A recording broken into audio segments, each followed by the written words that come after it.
Are there fears that the strike could perhaps spread to other parts of South Africa? For the moment, it's not an imminent fear because this planned march had a time limit for today. And I'm happy to let you know that many bus taxis have resumed running as we speak. But the Taxi Association has indicated that this is a nationwide problem and that they do plan on demonstrating on the 15th of June in Johannesburg before announcing further action in other provinces. And as you well know, South Africa does have 9 provinces, so we anticipate that slowly there is a prepared plan of action, but they are spreading it out across different months instead of doing it at the same time. For now, that is. They have given Toyota a memorandum today in KwaZulu-Natal and given them 7 days to respond to their grievances. So it would now be incumbent on Toyota to get back to the Taxi Association, and we'll hear from the Taxi Association whether or not the responses they get are satisfactory and whether or not they will then embark on more mass action and roll it out simultaneously or continue the program as what they've indicated so far, which is on a month-to-month basis in different provinces. Right. What about the authorities? Are they going to wade into this problem anytime soon, do you think?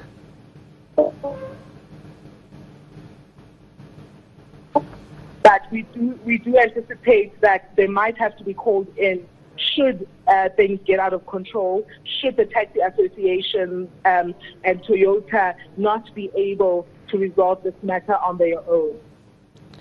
So how are the residents coping with this strike action?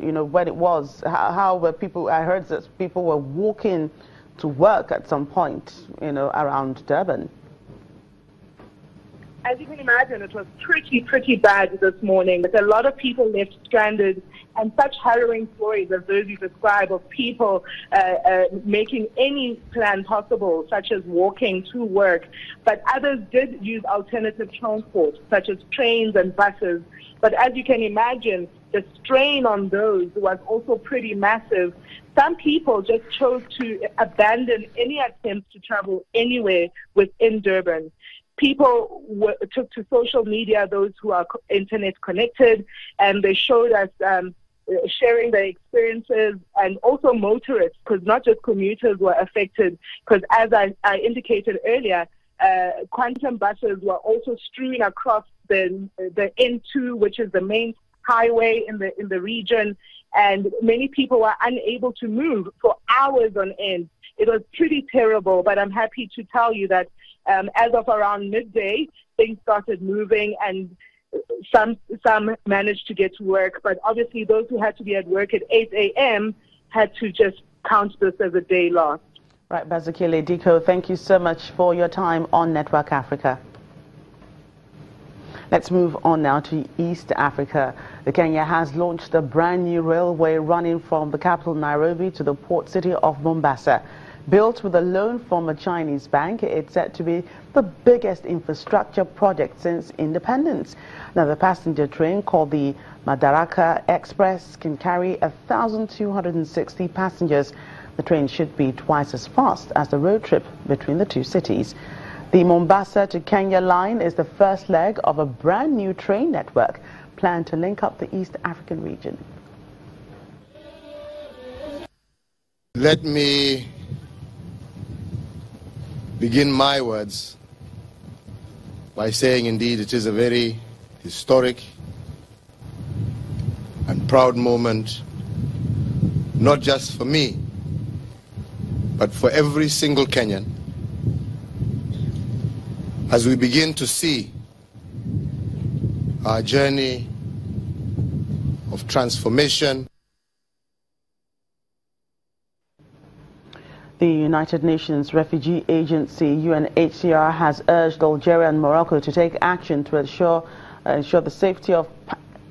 safe passage of 41 Syrian refugees stranded along the border between both countries for weeks.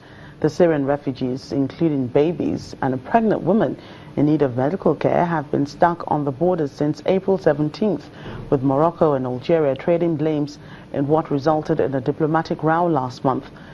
The North African neighbors often exchange diplomatic barbs over their 1,500-kilometer land frontier from the Mediterranean Sea to the Sahara Desert. It has been shut since 1994 because of disputes over security. Last month, Morocco said the Syrians attempted to enter Morocco through the border town of Figig, an area surrounded by mountains, between April 17 and 19. It accused Algeria of forcing them to cross into Morocco.